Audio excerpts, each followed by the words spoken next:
Thank you very much for joining us for this event. This panel discussion will be centered around the V4 and Egypt. We are in a very lucky position to welcome as our guests His Excellency, the former ambassador to the Czech Republic from Egypt, Abderahman Salaheldin. We also have Mr. Jan Daniel, who is a researcher and the head of the Center for the Study of Global Regions, Institute of International Relations in Prague. Ms. Sara Nowacka, who is a senior analyst at the Polish Institute of International Affairs. And last but not least, Mr. Máté Szalai, who is a senior research fellow and the program director of the MENA region at the Hungarian Institute for Foreign Affairs and Trade. This is Tamás Baranyi, deputy head of the Institute for Foreign Affairs and Trade, Hungary. And again, a heartfelt welcome for all of you who joined the discussion as an audience, either on the Zoom platform or through the live broadcasting on Facebook.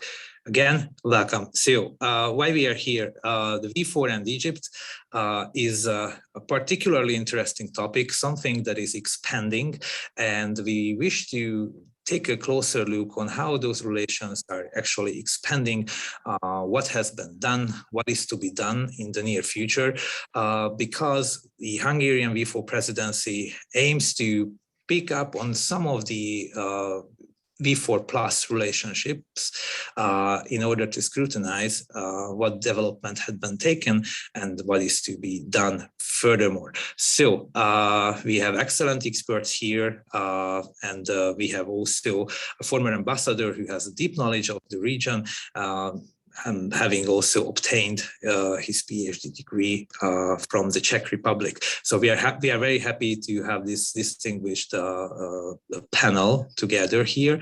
And just let me tell you a few further words about the format. So I will ask each of our participants to summarize their thoughts in an orderly way to begin the discussion in like 10 minutes. So 10 minutes exposés to begin with. And then we will have a guided discussion of which the moderator I will be me. And in the meantime, I ask for our audience, if they have questions, send them directly through me to me through the Zoom platform, because you know, the technical specialties of Zoom makes me able only to actually ask questions. But if I get them through the chat function of Zoom, I will be very ready to pose any questions. And I will also have minds, so we'll keep the discussion alive after the exposés like this. Okay, so again, please, if you have questions, send directly to me, to the moderator at Zoom. Okay, I think it's time to start this discussion with the exposés, and so now I ask you one by one to have their exposés, and please, Mr. Daniel, I think it would be great to have you first. So Jan, the floor is yours. Okay, good afternoon. I hope that everything is working. As we all know, this is the perfect start for every Zoom intervention ever. So first of all, many thanks for inviting me to this event. I'm really happy to be able to speak here. As was already mentioned, my name is Jan Daniel. I'm a researcher at the Institute of International Relations in Prague. And I would like to start with a little disclaimer, because what I will be saying here, it does not represent the views of the Minister of Foreign Affairs. I'm not an employee of the Ministry of Foreign Affairs. I'm basically an employee of a research institute. So even if I might be a little bit critical of any aspects of our foreign policy, I'm just abusing here my privilege of an attached researcher. Anyways, I might not even need 10 minutes, I believe, for my introductory remarks. What I will like to speak about here, and let's say my introduction, I would basically like to say a few words about three main topics. First of all is, let's say, Czech foreign policy towards the Middle East more largely. I would like to introduce the priorities of Czech foreign policy toward the Middle East, and let's say main orientations, main priority areas. Then I would like to move to Egypt more specifically, explain how does Egypt fit into these priorities, what Czech Republic actually wants to do in Egypt, or what I believe the Czech Republic wants to do in Egypt. And finally, I would like to conclude with saying how does the V4 format or Visegrad format fit into all of this. I'm not sure if I will be able to give that many recommendations, but I believe that's something that is kind of going to follow up from the discussion among all of us. Anyways, let's start with Czech foreign policy towards the Middle East. Obviously, a huge topic that is difficult to summarize in a couple of minutes, and a topic that has recently been made more difficult to speak about, because you might have noticed that recently, actually like 2 days ago, Czech Republic had an elections. So we are still not sure who will be the new prime minister. We are not sure who will be the new minister of foreign affairs. So some determinants, or let's say some orientation or some priorities when it comes to the Middle East might get a little bit reformulated, maybe the same when it comes to the Visegrad cooperation, but that remains to be seen. I personally do not assume that the Czech, let's say, policy toward the Middle East might go through that profound change. The priorities that the Czech Republic actually focus on in the Middle East are, let's say, quite stable. The thing that might change a little is that a lot of attention that was given to the Middle Eastern region, and in the past few years, basically these stem from the issue of migration, they stem from the issue of instability, they stem from the issues of security, and these basically these kind of issues, these kind of threats that Czech foreign policy might need to react to, they're obviously still present. However, the focus of Czech foreign policy when it comes to migration, when it comes to security, might be also slowly turning out from the Middle East itself, and rather being turned into Northern Africa and even more to Sahel region. So basically, a lot of things that we observed over past few years in the Czech Middle Eastern policy, if there is such a thing, might be a little bit reformulated in the coming years. But as I said, that's something that remains to be seen. Nevertheless, when it comes to the Middle East, there are three main areas that receive constant attention and that are also received and that are also defined as such in the foreign policy concept of the Czech Republic. And these three priority areas of Czech Middle Eastern policy is strategic partnership with Israel, it's attention to security issues, attention to economic diplomacy and economic, let's say, cooperation with different countries in the region. When it comes to the first one, probably all of you here are experts on a foreign policy of Central European countries. So there's little need to explain that Czech Republic perceives itself for multiple reasons as a close partner of Israel. And in many aspects, this is actually one of our main priorities when it comes to our Middle Eastern policy. And it's also one of our priorities when it comes to, let's say, political and diplomatic cooperation in the region as such, or in the regional international organizations. Also, a lot of different areas of cooperation stem from that, but we can get to that in discussion if you're interested. And when I was saying that that some things about Czech foreign policy might change in the near future, about Czech Middle Eastern policy, I'm quite certain that this is something that won't change at all. It's something that is kind of finally ingrained in a Czech Middle Eastern policy. So this is probably something that will keep being there. When it comes to second area of dominant focus, the security, or let's say stability issues, these have been over past few years defined as a focus on stabilization, focus on limiting the potential threats emanating from the region, mostly when it comes to tourism or migration. And these resulted in a Czech foreign policy into enhanced cooperation, partly with Jordan, when it comes to security assistance, when it comes to development and humanitarian aid and so on, and with Iraq and with some other countries, but with these two, let's say, primarily, again, when it comes to, let's say, humanitarian development assistance and security assistance. The third target, or the third area of primary focus, economy, is something which has over past, let's say, 10 years, received an extra amount of attention. Basically focus on economic diplomacy, focus on enhancing business cooperation with different countries in the region, focus on enhancing mutual economic ties, and so on and so on. So when we are speaking about Czech releasing policy, basically we are speaking about relations with Israel, stabilization, and economical ties. How does Egypt fit into these priorities? Normally, it would be a little bit difficult to answer this if you are not an insider of Minister of Foreign Affairs. But thankfully, our Minister of Foreign Affairs actually recently toured Egypt. So we visited Egypt and had a quite high-level meetings. The same for our deputy minister. So we had a very fresh reminder about what Czech Republic wants to focus on in Egypt. Basically, the primary area of focus here is economical cooperation.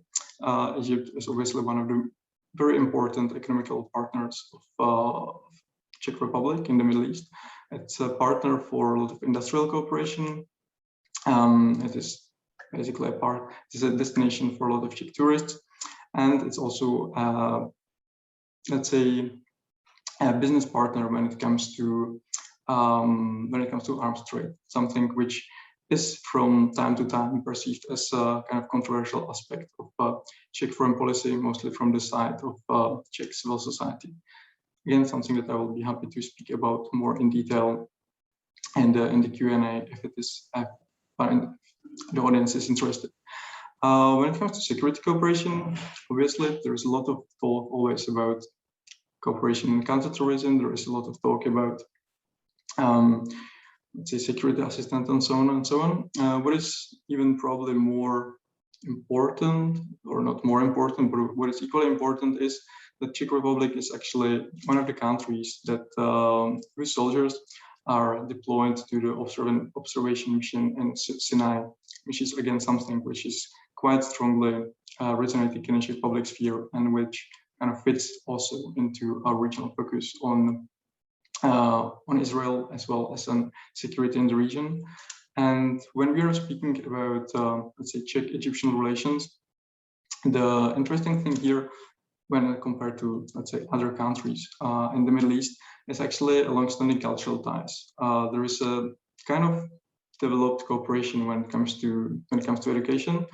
A lot of, let's say, people from Czech universities, but quite significant number when compared to other countries, go to Egypt to study Arabic, to study history, and so on. And there is also a long tradition of archaeological research, something which Czech Republic actually prides itself, and which is always a very strong topic in bilateral negotiations, and something that Czech Republic actually takes a lot of pride at.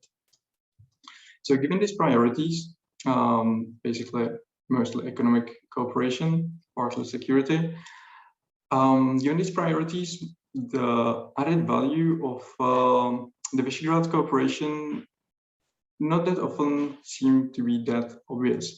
A lot of these things are purely bilateral issues. Obviously, there might be a regional perspective on cultural cooperation, there might be a regional perspective on education, but a lot of these things are basically handled on bilateral basis. And when we are speaking about, let's say, V4 or Czech perspective of V4 Egypt relations, once again, I will have to return to the question of elections, because there is still an open question how the new government will perceive the Visegrad cooperation, what kind of, obviously it will be supporting it, but it will form Visegrad cooperation, something which is very strongly attached to the figure of our current prime minister, who most likely won't be a prime minister in future. So the question is, where will Czech Republic go in this direction? So when it comes to V4 Egypt, I believe that there is definitely room for cooperation on cultural issues. There is definitely room for enhanced cooperation in educational issues, probably also economic issues, something that I will be happy to hear from the other panelists. But when I got this invitation and I was asked to think about what we can do more in the V4 format, I would probably also add that there might be also a space for probably some sort of common development or humanitarian assistance, something that V4 doesn't do that much together. And I believe this is one of the areas of cooperations that hasn't been that much explored thus far, and which might be fruitful to explore. And I think I will stop here. Thank you very much. Thank you very much, Mr. Daniel, for this very thorough presentation of the Czech viewpoint. I don't know, that's a very interesting point in discussion, how possible governmental changes can affect, regional perceptions of the relations and also the policy actions. Maybe we'll have time to reflect on those things on the Q&A session. But now I would ask our guest, Ms. Sara Nowacka, to share with us the Polish viewpoint in her 10 minutes expose. Ms. Nowacka, the floor is yours. Yeah, thank you very much. And first of all, thank you for organizing this. I think it's really an important and interesting subject. And as already Daniel said, the interest between the V4 countries and Egypt is growing recently, so I think it's important to have a bit of a brainstorm about that. So I would like to talk a bit about how Polish policy towards the region and Egypt looked like in recent years. And then what are the economic chances and challenges for increased cooperation with Egypt on bilateral as well as multilateral level. And so first, I will quickly present the goals and most important factors that influence Poland's activity in the Middle East.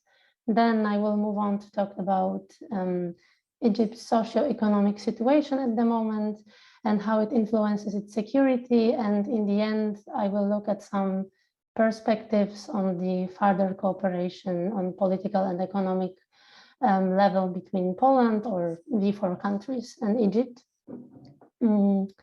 And to begin with, like you have already said, I think it's fair to say that the Middle East is not like a region of political priority for Poland, although I think its significance in recent years has grown.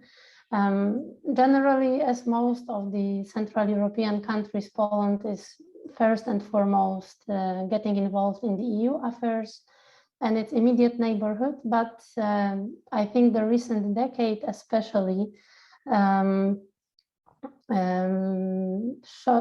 pointed our attention more towards the Arab states of the MENA region due to the increased influence of the situation in the region on the EU countries, on the security and stability within the bloc, and also due to the Union's efforts to diversify its energy sources. And as such, I think the priority for Poland in the region is its stability. So it's very similar to what Daniel has already, or Jan Daniel has already said, that Poland is focusing on supporting the development in the region, on tackling the root causes of migration, and participating in the global fight against the terrorism. Mostly also the Polish politics towards the region is defined through the goals and strategies of the international institutions it belongs to. So of course, primarily the EU, as well as through or within the relation with their larger partners or allies. So in this case, it would be the US. However, in recent years, Poland strived to increase its, so to say, maybe like independent position in the MENA region, through strengthening economic relations, growing some involvement in the humanitarian field, especially in Jordan, in Lebanon, and in Syria. And also, for example, by organizing the Warsaw Conference in 2019. Egypt, I think, is one of the most important examples of how Polish political decision makers are trying to increase their foothold in the region and trying to create more independent policy towards it. Egypt is our biggest trading partner in Africa, and I think that Polish politicians also appreciate Egyptians' involvement in maintaining regional stability and regional cooperation. In recent years, there were quite some high-level diplomatic visits on both sides. And there were also business community meetings. And this year, an agreement was signed to establish Polish industrial zone in the Suez Canal area, which I think is a very important step, as this is the first industrial zone from the EU country in Egypt, and also the first Polish special economic zone in general. I think besides the relative stability in Egypt, the reason for this increase in cooperation are the economic reforms Egypt has started in 2016 in order to obtain IMF loan, which resulted in a market more open, so to say, to foreign investments and easing of international trade. Although, of course, the conditions are still not perfect, but the growing GDP and the new investment law attracts a lot of foreign capital at the moment. Most of these foreign investments, however, goes to natural resources, the real estate, construction, some light manufacturing, and these investments are mostly focused in the special economic zones. And unfortunately, they have limited potential to create job workplaces because they are relatively low labor intensive. The foreign focus on natural resources actually grew even more after the Arab Spring, as this sector stays actually more immune to the political instability. And another main field of the investments is the real estate and construction, mostly directed towards mid to high-level customers in the new cities that are currently being built in the Egyptian desert. This would lead me to what I see as the most important challenge to Egypt's stability as well as its security, and therefore an important challenge to maintaining effective cooperation and sustainable cooperation with the country. I think, at the moment, Egypt is characterized by very high levels of inequality. 1% of the richest Egyptians owns around 50% of the all wealth of all Egyptians. And this current strategy that is being implemented by the government is not really helping to decrease this difference between the Egyptian poorest and richest. It's actually very visible in the numbers because as we have growing GDP, since 2014, also the number of people living below the poverty line increased. And less than 2 years ago, the Governmental Statistics Authority admitted that at least that 1 in 3 Egyptians lives below the poverty line. So at the moment, when we look at Egyptian demography, is around 35 million people, and this number is like a little bit less than the whole Poland. So it's really a lot. And in the same time, the material status of the Egyptian middle class actually decreased, and it also got a bit closer to the lower class. Then we have a huge unemployment amongst the youth. The official unemployment rate is around 8%, but amongst the youth, this is like 30%. And around 60% of economically active Egyptians are working in informal sector. So the CAPMAS, so this statistics authority, said that this youth population boom actually constitutes a threat to national security and a problem which is considered even more serious than domestic terrorism. We also have a problem with access to the education. There was in 2016 around 2,400 villages without primary school in Egypt. And unfortunately, those investments that are coming from abroad are not really able to fill all these gaps, as they do not create workplaces. And these mega cities that are being built by the states, like for example, the new administrative capital, are also having a hard time to attract new inhabitants, as they cannot afford to live there, and they also lack opportunities to work over there. And in the end, big part of the cities stay empty, and it is in the same time being financed by growing Egyptian debt. These conditions, adding to the character of the Egyptian demography, as I had already said, and growing authoritarianism are actually creating the heightened risk for youth radicalization. So on the one hand, on the positive side, we could say that Egypt is not sliding towards divisions like in Libya, or the society is homogeneous enough not to be torn apart by civil war or armed conflict.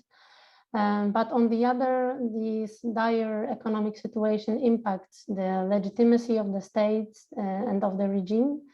And of course, this kind of poverty and unemployment, together with some marginalization, are the most frequently mentioned links between socioeconomic grievances and radicalization. We can actually see it even in Egypt, in the growing activity of terrorists in Sinai, which was one of the most marginalized regions in Egypt, with limited state presence up to the beginning of the military intervention over there. The state is primarily focusing on this radical religious ideas, which it perceives as the main drivers of radicalism, but it ignores other trigger factors and motivations leading to such actions.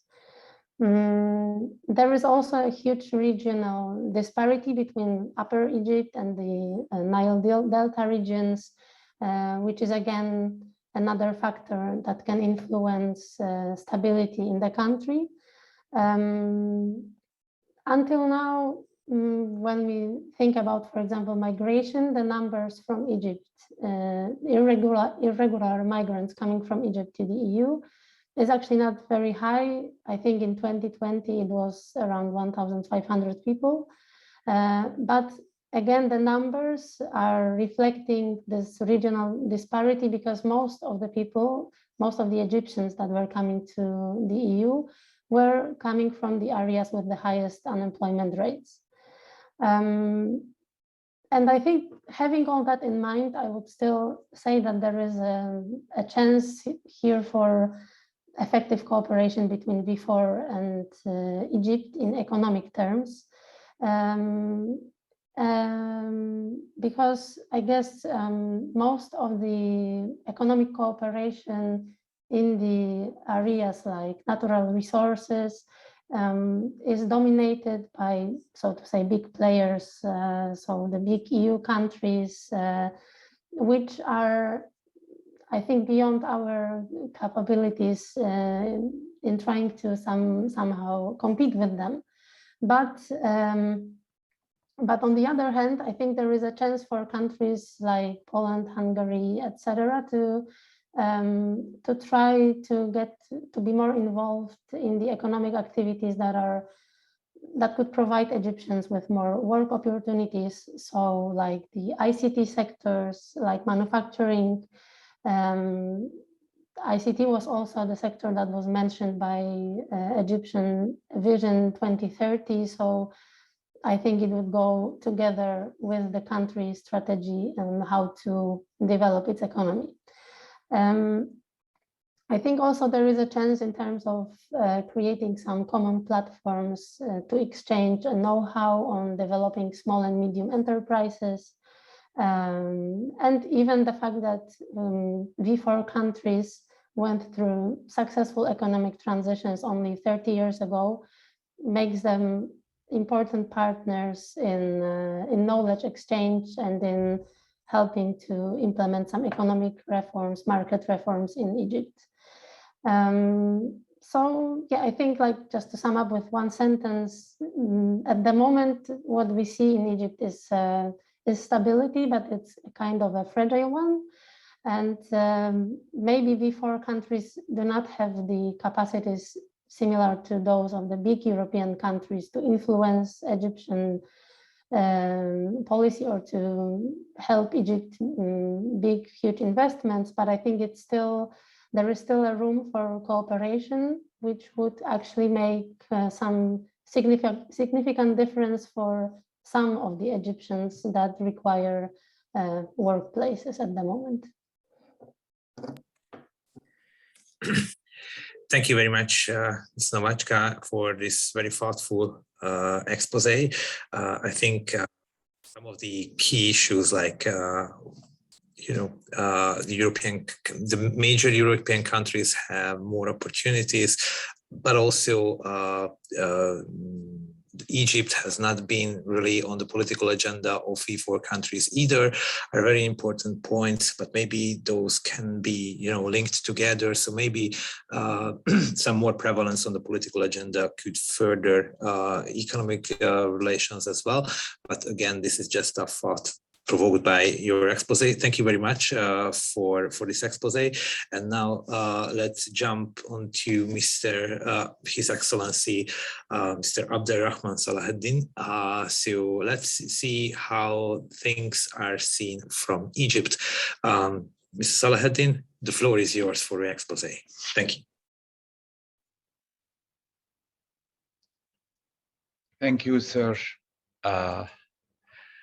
I am actually very pleased to participate in this exercise, and I'm grateful to the Institute for Foreign Affairs and Trade in Hungary for organizing it, and on this very important date, on the eve of a summit, V4 plus Egypt.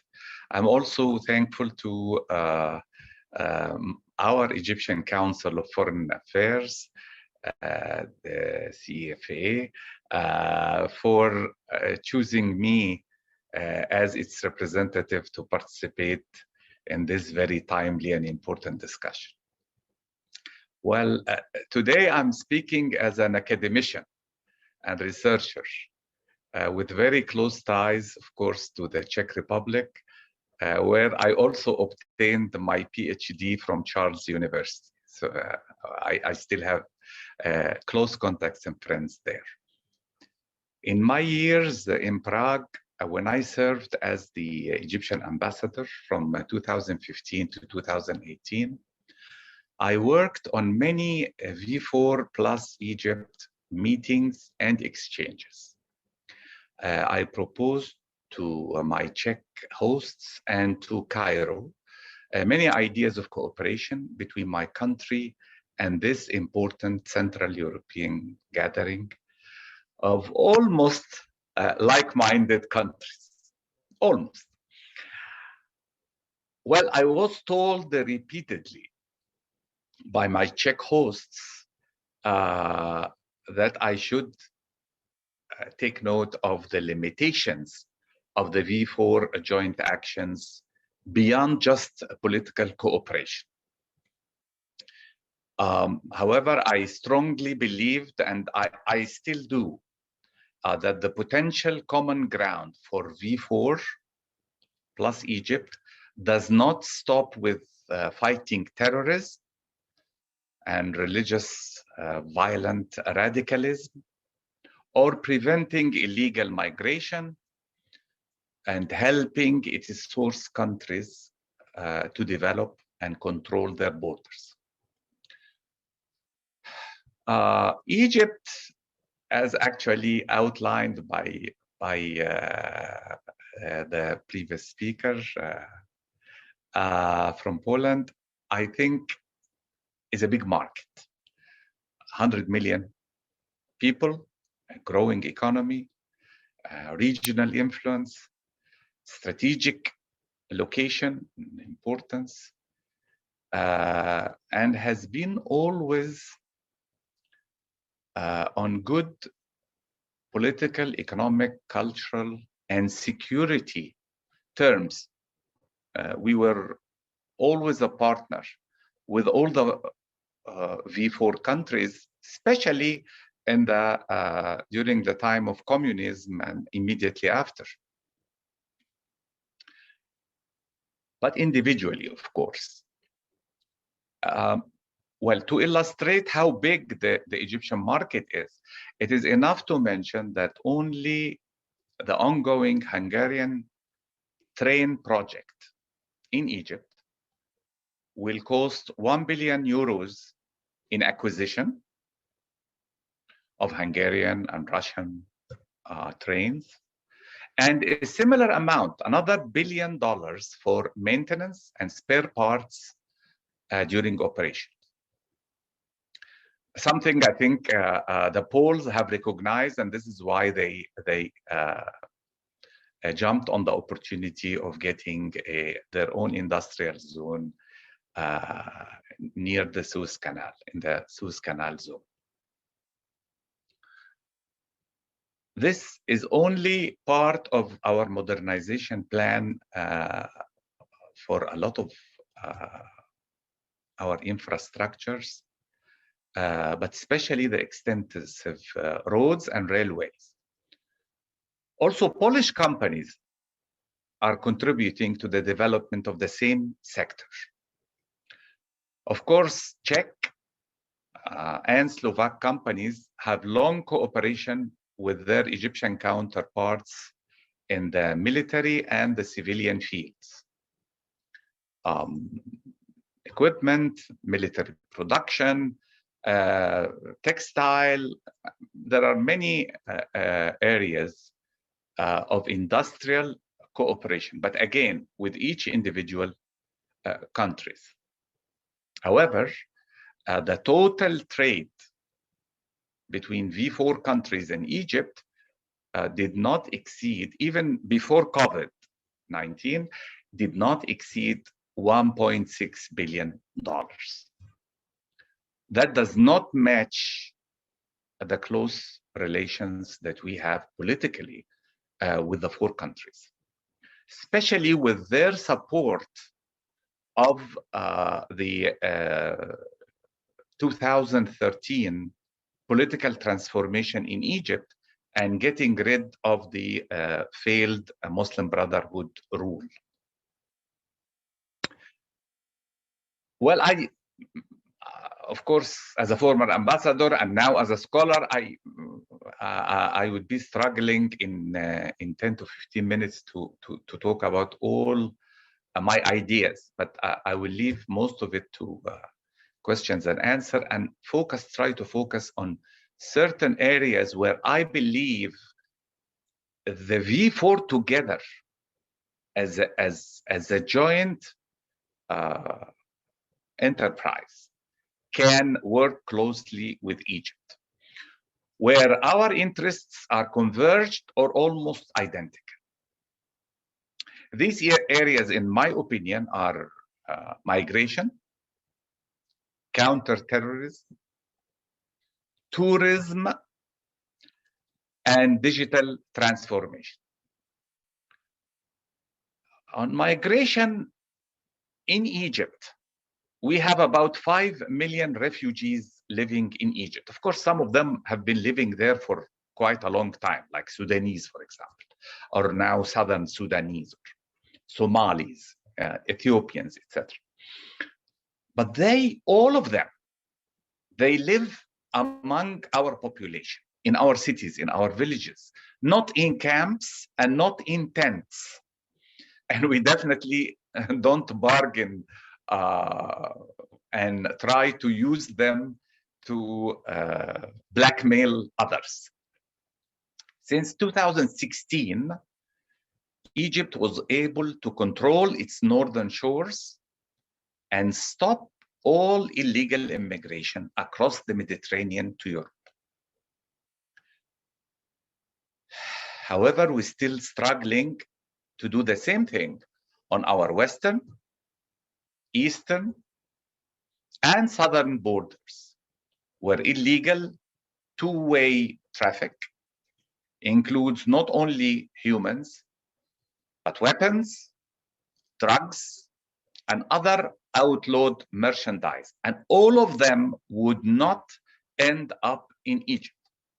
They could be smuggled to other countries if we don't work together to stop the root causes, as I think our poll participant described.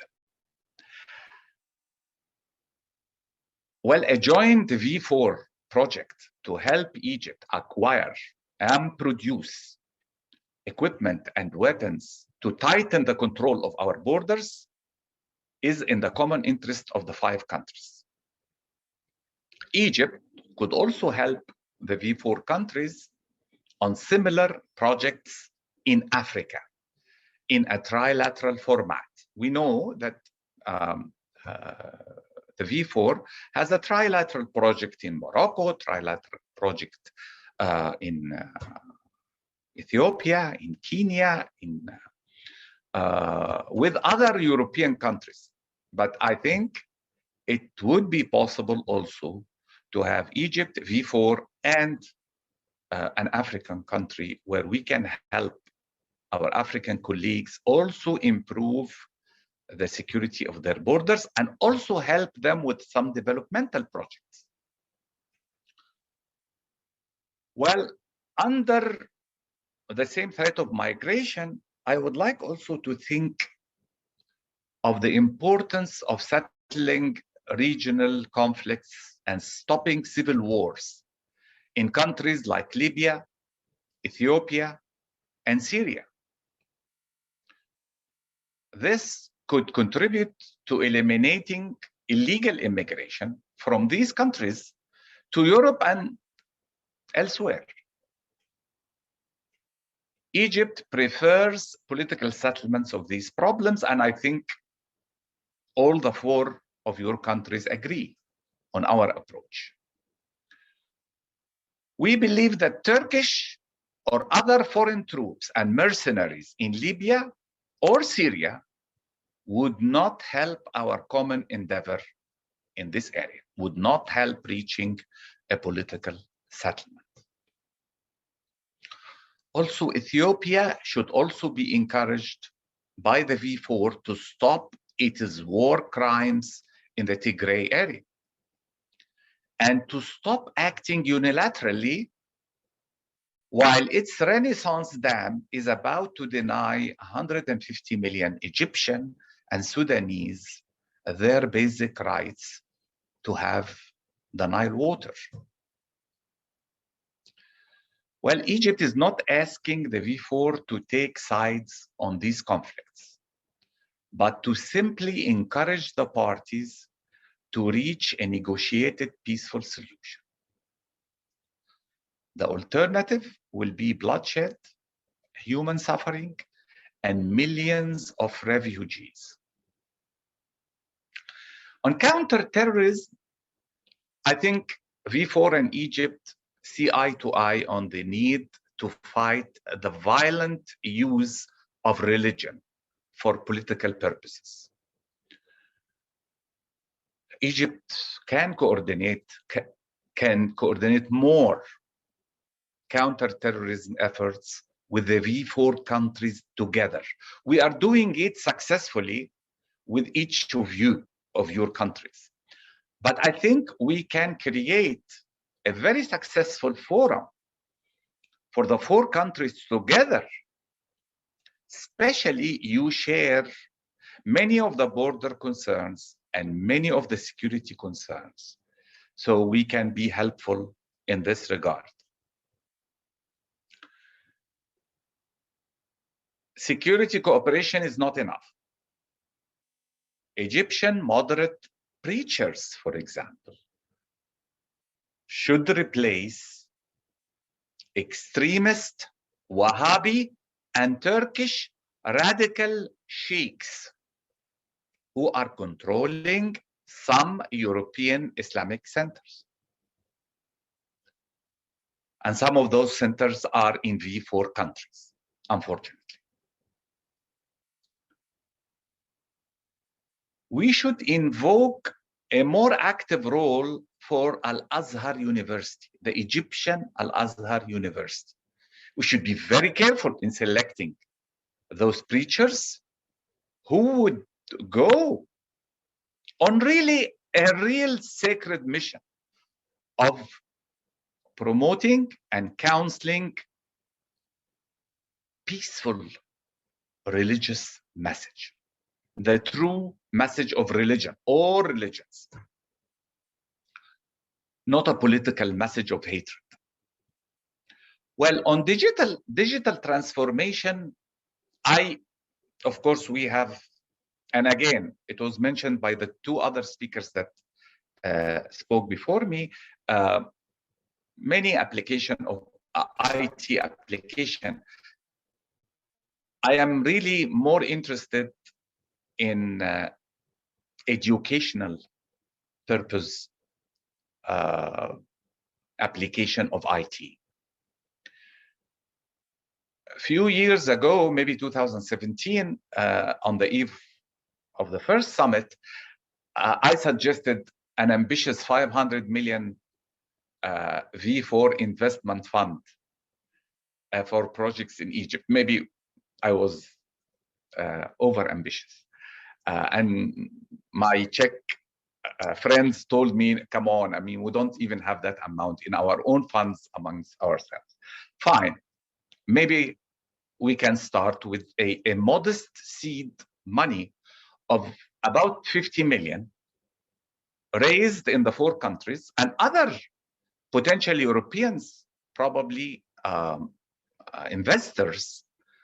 We're not talking about donations, or not talking about assistance, or not talking about, we're talking about investment in educational IT infrastructure that could help us in counter-radicalism. It could help us counter-radicalism on the internet, of course, that's what I meant. Cybersecurity that could really target all of us. Especially, Egypt is the crossroad also for the IT cables, for the internet cables, both under the water and on land. And we have a very good example that was unmaterialized so far. We discussed and planned and made the feasibility study for a Czech-sponsored digital library in Egypt, copying the model of the Czech National Library in its digital project. And we started them with a National Library of Egypt called the Misr Public Library.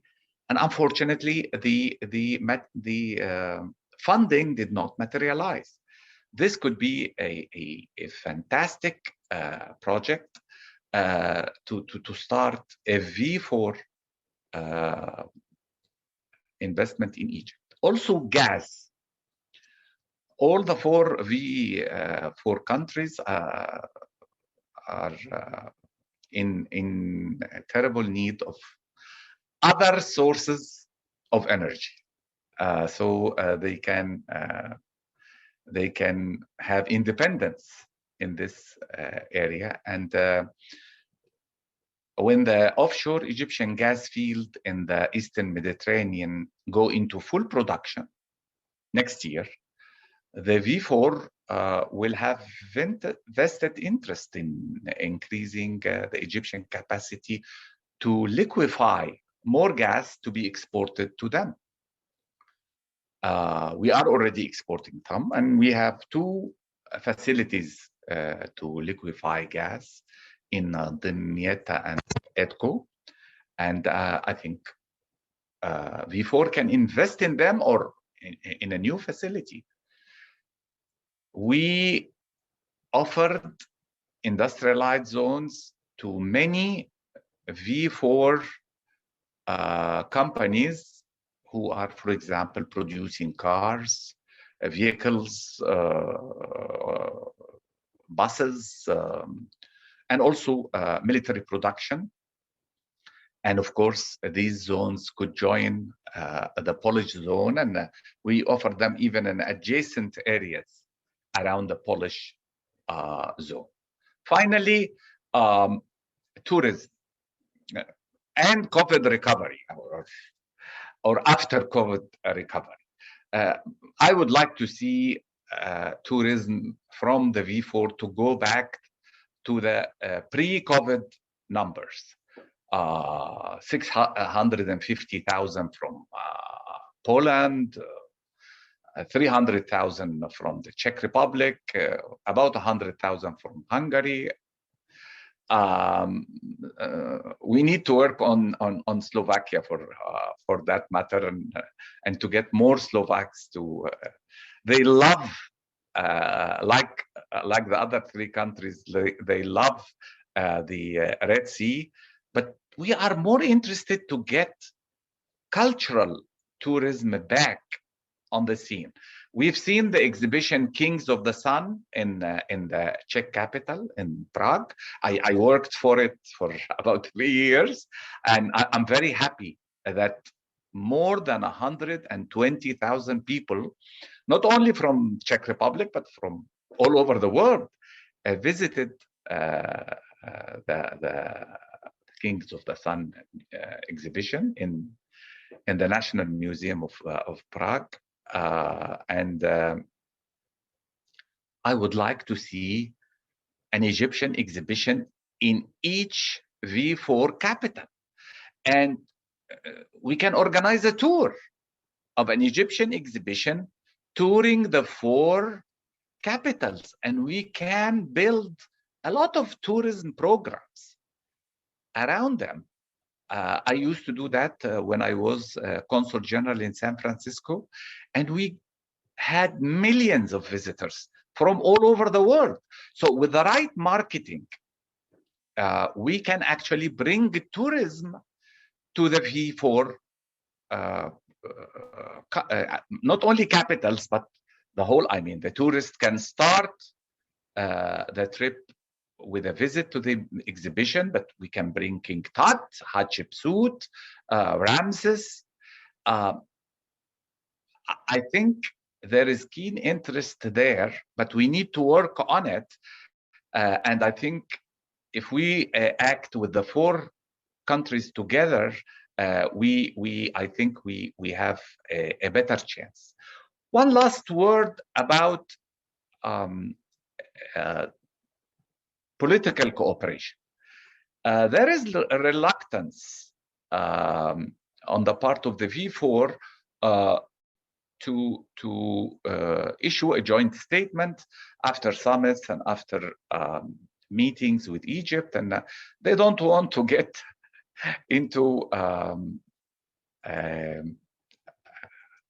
sensitive political issues on which they themselves don't agree. And I can understand that clearly. But Egypt is in agreement with each of the V4 countries on issues, for example, like resolving the Israeli-Palestinian issue. Egypt is in agreement with the whole European community, but even more with the V4 countries. And Egypt is not after condemning Israel or no, Egypt is after establishing peace based on a two-state solution. And I think each of the V4 countries is for that. So anyhow, I am encouraging academicians, researchers, to really explain to your governments that going on record with Egypt would actually help the V4 case with vis-a-vis regional conflicts like Syria, for example. We all, the five of us, are in agreement of how the Syrian civil war should be stopped and how the conflict should be resolved. The same with Libya, by the way. Anyhow, I just wanted to stop here. I hope I didn't exceed my 10 to 15 minutes, and I will be more than happy to answer any question. Thank you. Thank you very much, Your Excellency, for this really comprehensive expose. Actually, you basically shot down some of my questions and also some that came from the audience as well, because you touched on, I think, many different issues, from tourism to even COVID-19. So thank you very much for having been so comprehensive. Now I turn to Mr. Szalai, and I also ask him to try to be succinct, if possible, or more succinct than we have done previously, because we are lagging behind a little bit. Obviously, we'll try to have a sort of vivid discussion at the end, but it's getting shorter and shorter by the time. So even I cut my words right here. So please, the floor is yours, Máté. Thank you very much, and I will try to be as brief as possible. So it's great to be here, and thank you for the colleagues to share their ideas with us. I want to utilize a deductive approach and start my speech from a European perspective. So if we consider European interests, which are actually in line with the interest of the V4 and the interest of Hungary as well when it comes to the Middle East, I think that it's very easy to see that Egypt has a major role in pursuing these interests, and we cannot really avoid Egypt in pursuing these interests. What are these interests? I think that the previous speakers have already highlighted many of them. I just want to add a few to the list. His Excellency mentioned migration and refugees. I think all of us mentioned migration and refugees. I think Egypt has a vital role in the North African route to Europe. Also, pushing back jihadi networks is a major interest for all of us. I would also add that when it comes to energy policy, it is not just the Egyptian gas reserves which could play a vital role in European and Visegrad and Hungarian energy security, but also the intention of Egypt to become an energy hub in the region is also very important for us. And I think that this is connected not just to diversifying our sources of energy, but also it's also connected to the agenda of green transition, which is a very interesting question. And I think that in the Q&A, I would be happy to talk about that more. When it comes to regional stabilization, that's also a common interest. And I would like to add that I think that from the Central European perspective, the major interest in stabilizing the region is not about who wins a civil war per se. So we are not interested in personal questions, or we are not interested in local competition, but the major interest for us is that the current situation in which there are many territories in the broader Mediterranean region where we can see a state vacuum, that's very disadvantageous for us. So territories without state control can be the basis for not just migration, but the spread of terrorist networks and so on. So I think that this is the major challenge for us. And also, I would like to add another question, which is, I think, beyond the scope of this current discussion, but it would be a nice idea or a nice topic as well for the future, which is about the Egyptian and Central European perception of the changing global order, which we can see today. I think the changing role of the US, the changing role of Russia, the changing role of China in not just the Middle East and not just the broader Mediterranean, but in global politics as well. That process affects not just Egypt, but Central European states. And I think that all of our countries have already started the process of formulating a strategy to counter the challenges which arise from this process, and also to live up to the possibilities which also arise from this process. So I think that this is also a topic for further consideration. So these are, I think, the major interest, and the good news is that I don't think that the Egyptian interest in these topics and the European or the Central European interests are in conflict with each other. So I think that many cases these interests overlap, or if they don't overlap, there is no major conflict between them. When we have a look at the Egyptian foreign policy strategy, which is based on strengthening the norms of non-interference and national sovereignty, supporting secular leaders basically in the region who wish to stabilize their country, or enlarging national leverage of Egypt, or fight against Islamism and jihadism in general. I think that these aims are either in line with European interests or they don't contradict European interests to a great extent. Nevertheless, from the European perspective, we can see, I would say, a strategic confusion many times when it comes to the MENA region and when it comes to Egypt itself. I think that this strategic confusion is deriving from some incoherence in European strategy making, and the differences between national foreign policies and European in the European Common Foreign and Security Policy. But at the end of the day, I think that I completely agree with Sara that from an economic perspective, we cannot really compete with Western Europeans, but this is also true for many strategic considerations. I think that Western European countries are very good in differentiating between the usage of the different levels of foreign policy. So they know that on the national level, they can pursue their interests, and these are very material, very tangible interests. But on the EU level, they try to be more normative, and this is how they balance the different levels. I think actually that this is a lesson for all of us, not in terms of copying it or mirroring it in all cases, but I think that this is something that this is a practice which bears some lessons for us as well. And the way in which I would like to conclude my short introduction to this topic is that the major question, I think, when it comes to both Hungarian-Egyptian relations and Visegrad-Egypt relation is differentiating between the functions of these different levels of cooperation. So basically, on the national level, we know that all of us pursue economic interests, trade interests, and investment. In this case, I think that many times we are competitors with each other, and I think that there is nothing wrong with competition on the national level. I think that the Visegrad level could be useful to create a political framework if we want in this cooperation, but it's a big question mark for me and for all Visegrad countries. I think that whether a specific issue can be brought up to the Visegrad level.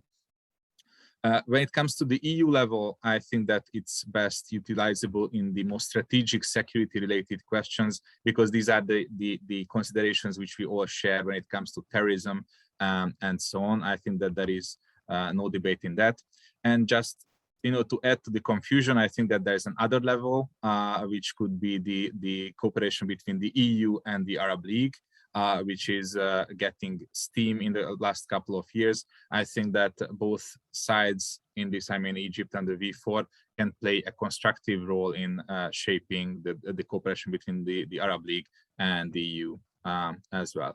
I think I would stop here and maybe just add the last thought that there's a huge historical potential, I think, in building up our relations. It is true that the Central European states haven't prioritized the Middle East in general in their foreign policy. But when it comes to the Middle Eastern policy, Egypt was always among the few states which were visible, not just in the Cold War, but after that, as EU members. I think that Egypt always played an important role in the different formats in Mediterranean cooperation. And it is a telling statistics that Cairo is one of the 5 capitals in Africa which has an embassy from all Visegrad countries. So I think that this is a very telling statistics. Thank you very much. I'm looking forward to the Q&A. Thank you, Máté. You were indeed very, very succinct and very, very brief.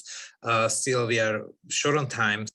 I think first I would kick your questions further, or the thoughts that you've just came up with.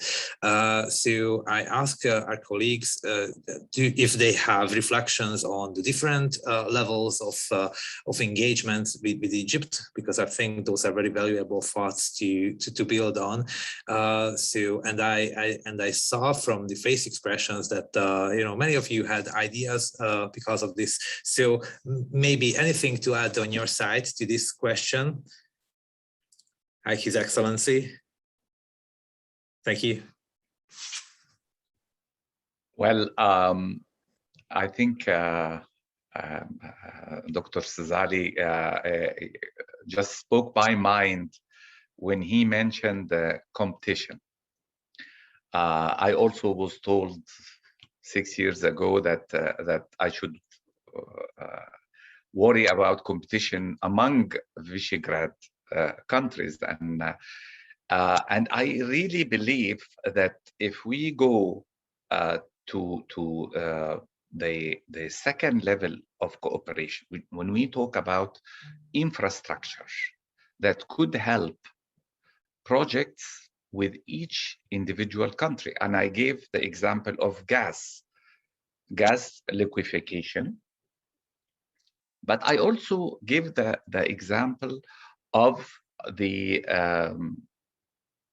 tourism, of a touring Egyptian exhibition. I give another example of a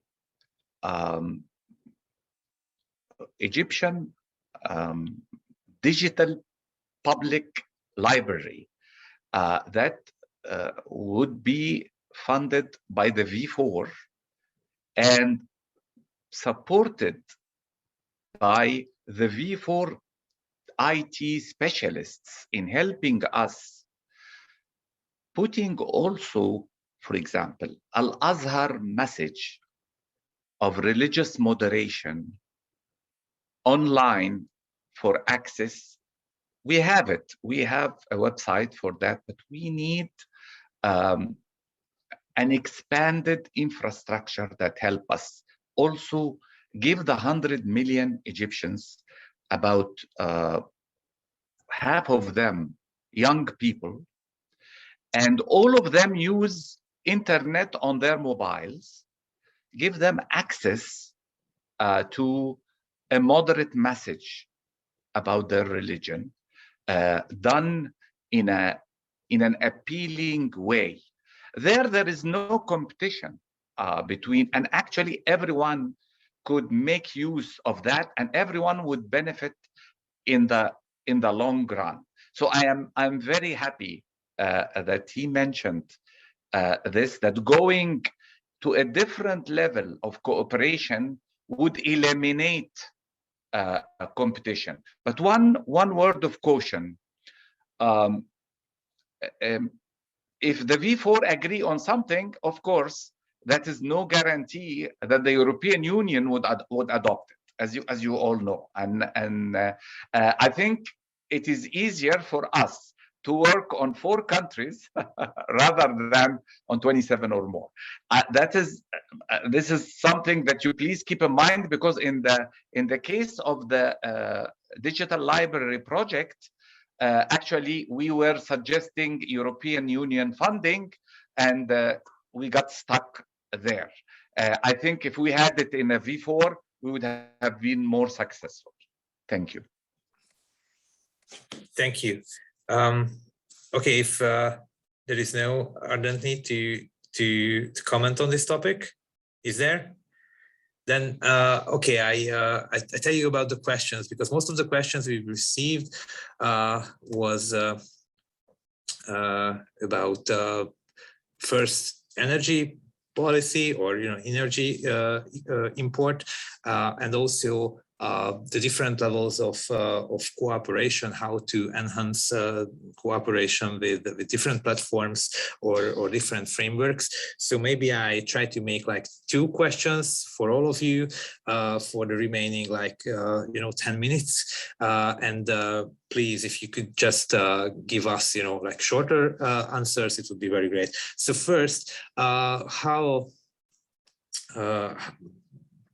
how feasible it is to think about energy cooperation with Egypt in such a energy security framework which the EU and our regional circumstances provide, especially given the fact that there is this green transition going on, which makes the whole picture a little more complicated. So is energy a good field to focus our cooperation efforts, especially with green transition going on? So this is the first one. And the second one is how can we enhance this cooperation? Sara mentioned this platform that might be used. Some of our questions, like from Mr. Szalai from the Hungarian-Egyptian Friendship Society, ask how NGOs could help support those cultural and economic links between the V4 and Egypt. So basically, both questions are about, like recommendations. Okay, I stop here. I think you get the gist of the questions. So please, again, try be shorter, because we are really short on time. But that's a good news, because it says that we have a lot to talk about in this issue as well. So who would like to start those 2 rounds of questions? Máté, please, if you start, because you were the last in the first round. Thank you very much. I think that these are very important questions, and I think that in the next couple of years we are going to talk about them more. I think when it comes to energy cooperation, it is important to bear in mind that in the last 10 or 15 years, when we were talking about diversification, there were all these alternatives which were very trendy at the time, and many of the projects failed since then. So it's very, at least from my perspective, it's very hard to get enthusiastic about a specific alternative. That being said, I think that in the Egyptian case, there is a potential to develop. Naturally, regardless of the actual absolute size of the gas reserves in Egypt, it is very important to bear in mind that the Egyptian economy is it needs energy, and the Egyptian society needs energy. So the actual amount which will be exported might be smaller or lower than we want it to be, and that is why it's a very complicated question whether this is a strategic asset from a Central European perspective. Nevertheless, I would like to add that since you mentioned a green transition, I think that there are many analyses regarding the geopolitical effects of green transition, and from this perspective, I think that Egypt can be one of the winners in this process, partly due to the fact that on the middle term, the green and every effort related to green transition doesn't mean to cut all traditional sources of energy. So, for example, the role of natural gas will probably increase in the next decades before it starts to decrease, and that is why I think that this can be a positive way. On the other hand, we can also see that the European Union tries to put the question of green transition on the agenda of its foreign relations, and as much as we were able to see in the case of Egypt, Cairo is very open to discuss things and projects related to green transition. And this is also an answer to your second question, Tamás. I think that focusing on green transition, focusing on digital transition could be the most important topics in the future for enhancing cooperation. Thank you. Thank you very much, Máté. Sarah, would you continue if you have comments on those two questions? Yeah, sure. So I will also try to be very brief, not to take much of the time. For the first question, I think to some extent in the context of gas, despite the green transition, it is a very important and potential cooperation, because gas is first of all still considered an important part of the cleaner energy mix. So actually importing gas from Egypt is not necessary, in contrary to going through the green transition. And I think also it's important to maybe even widen this perspective, because the gas cooperation with Egypt doesn't necessarily have to be only connected to Egypt, but to the whole EastMed forum, which was created some years ago. And this actually is important to also enhance some regional cooperation in the Middle East that is important for the peace in the region, and so on and so forth.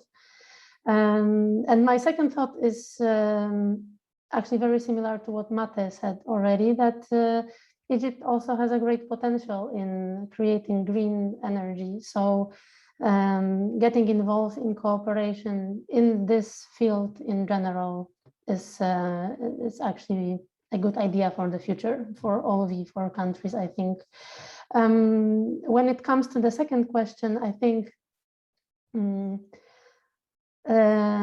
also probably some political I don't know, forum or platform could be created for cooperation between the four countries and Egypt, to have some space where we could exchange some experiences and knowledge in the fields that are important for us, so like energy and so on, but also for Egypt, like the unemployment, the infrastructure development, the transport development, education. I could also hear that we have a lot in common when it comes to the archaeological history connection to Egypt, as already Jan said, but Poland was also very much involved in some archaeological discoveries in Egypt. So I think there is a lot of topics where we could start on to build something not only in like political sphere, but also cultural. Thank you very much.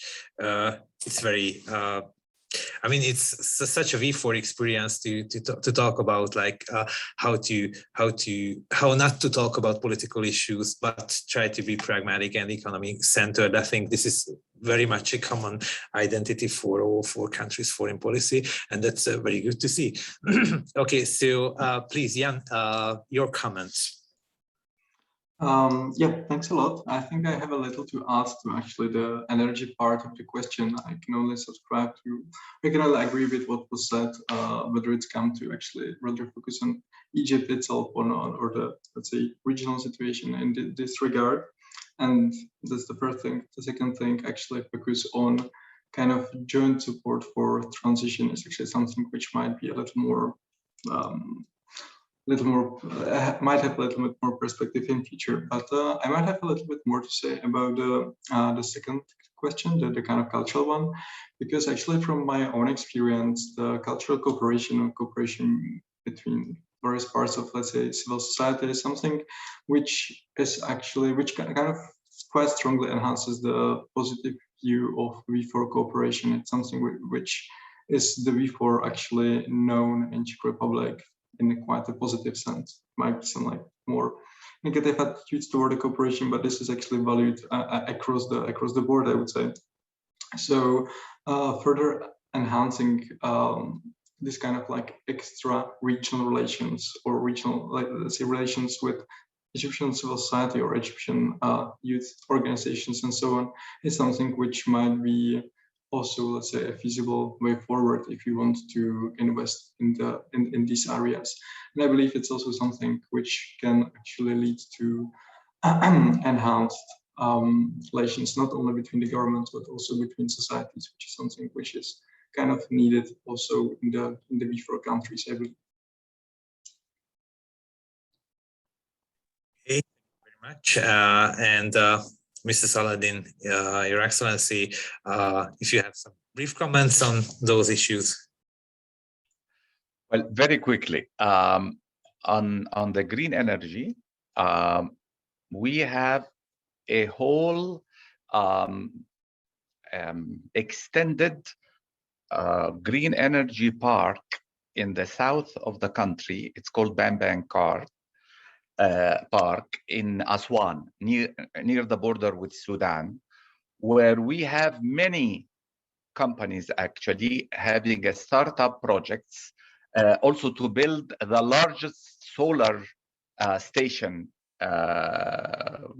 maybe one of the largest in the world. But we have also all kinds of startups on this park. And definitely we would welcome a V4 startup that not necessarily by government. It could be done by some renewable energy companies combined together, and we can encourage them and help them start their business there. And I am more than happy to help those who are interested, and especially the friendship groups like the Hungarian Egyptian, the Czech, also the Czech Egyptian Businessman Forum could be very helpful there. On the gas, I think I should clarify one point.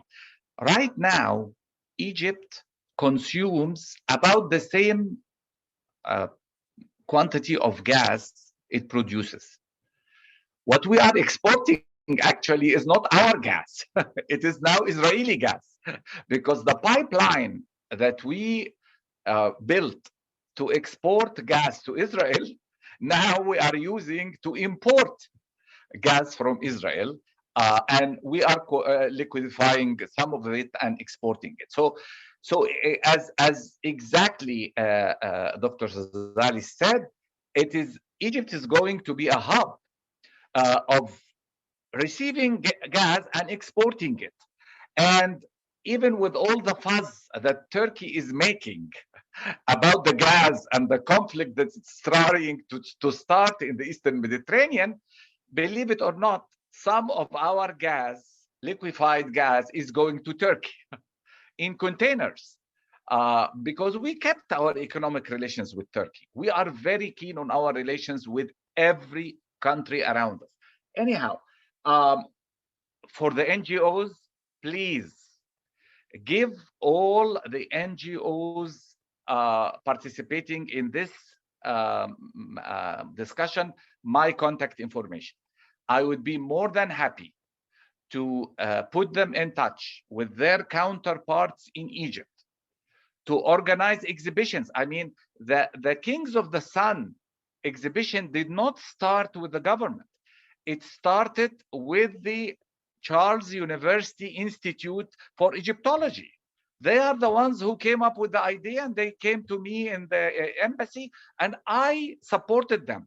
And the Egyptian government supported them, and of course the Czech government supported them. But it was an academic institute who started the idea and actually who ran it afterward. So the NGOs can actually organize this exhibition. Of course, we will need some companies to sponsor it, and we can be in business in sending another exhibition of archaeology from Egypt to the youth. On the youth organizations, please inform whoever represents youth organization in your countries that we have a yearly youth summit.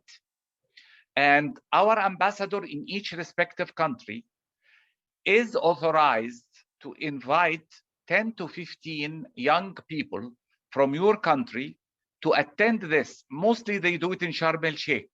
So it is very exotic, and and they put them in a very nice hotels, and actually they pay for it. They consider it a tourism promotion activity, but also it is an outreach to young people, and they make their impact because they start relations with the Egyptian young people, and it is a business networking opportunity. It is also for educational institutions. Young people from educational institutions like yours can also start working relations with our educational institutions. I will be more than happy to connect them with the organizers, but our embassies in your respective capitals can also do the same. Thank you very much, and also thank you very much for this generous offer. Actually, His Excellency, that you offer your connections for NGOs. That's a wonderful thing. But also thank you very much for all of you who joined this discussion. I didn't quite expect that we run out of time so quickly with so many open questions, open and very exciting questions left open. But again, thank you for joining this discussion, and thank you for those who follow this event through Zoom or through Facebook. What can we do as experts, and what can the Institute for Foreign Affairs and Trade do, is to enhance cooperation with such conversations, or with the previous one that we had with Mr. Nasser Kamil, the Secretary General of the Euro-Mediterranean Union. We try to keep this issue on the agenda, and we are very grateful for you to help us to expand our horizons on this. Again, thank you for our guests, namely His Excellency Abderahman Salaheldin, former ambassador to the Czech Republic and member of the Egyptian Council for Foreign Affairs, Mr. Jan Daniel, who is a researcher at the Institute for International Relations, Prague, Ms. Sara Nowacka, who is a senior analyst at the Polish Institute of International Affairs, and Mr. Máté Szalai, who is a senior fellow at IFAT. This was Tamás Baranyi, Deputy Director of IFAT, and let me say again, thank you for your participation and help, and also for your attention. Thank you, and see you with similar events. Thank you.